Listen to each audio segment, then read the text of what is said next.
Oh blimey, do I wish I watched this with a hardcore Sherlock fan.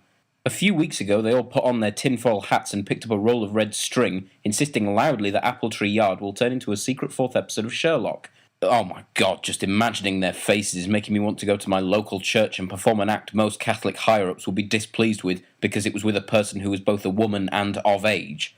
I'm serious. Die Hard, I believe they call themselves Shercocksuckers, thought the series would be so in-depth and layered in reality that during a tense thriller Barbara Dixon colonoscopy watch would break through the screen and shout, "Just kidding, here's the real Series 4. Well, I've got bad news, kids. As an old Doctor Who fan, I can report that the downward spiral wears no cloak of irony. Although the real irony comes from the fact that while you were throwing all your toys out the pram, you actually missed out on a real drama. Yes, I was hoping to avoid actually talking about Appletree Yard, but can you blame me? There are themes in this that I'm not qualified to talk about. My usual childishly sexual humour may seem downright inappropriate here, and quite frankly I don't want Tumblr to turn on me before they even know who I am.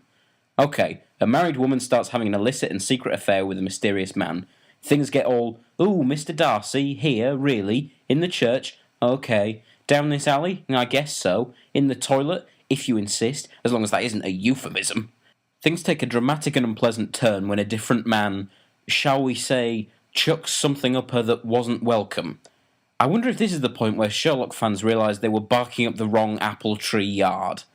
Anyone with two functioning eyes will immediately see the similarities to National Treasure in some of the bigger moves, and while the finale of National Treasure bumped it up a few notches in my eyes, I actually preferred Appletree Yard overall.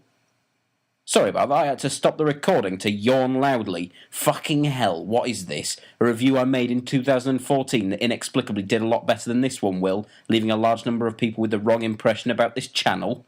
So yes, it was a thrilling drama. All the parts worked well. Emily Watson gave a great performance, but for my money the show was really stolen by Mark Bonner. He gave me a Mark Boner. This seems like an ill-advised joke in a TV show based around rape. Yes, I'm going to give a good review. Hooray, that puts me in the same category as the Daily Mail, although I'm pretty sure the only reason they gave it a good review is because the editor interpreted the whole show as a green light to carry on raping people. For fuck's sake, now I'm talking about the Daily Mail, the go-to wank rag for the kind of person who uses a Dulux colour chart to decide who to allow into their friend circle. Please, just let me talk about something else now. I liked that there was no gratuitous nudity. I'm not so lazy that I need my porn and my TV to mix together.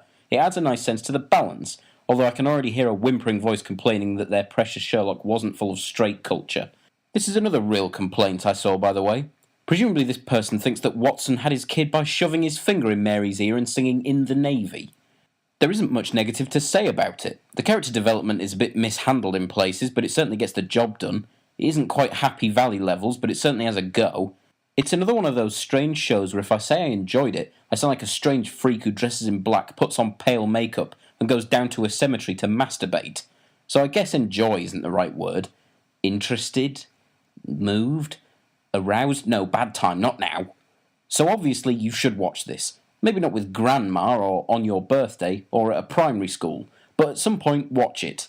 And if you were one of those twats who watched one episode of this hoping you'd see a certain curly-haired toff be vaguely rude to a crying woman as phantom exposition is flung at his smug face whilst he, at no point by the way, does anything gay, and then you had the gall to say, "Well, I didn't really buy the characters," or "I found it really gratuitous," then I say to you, don't judge an entire series based on part one alone, then don't publicly complain about it, unless of course you include some decent turns of phrases, too much swearing, and the occasional unnecessary sexual joke.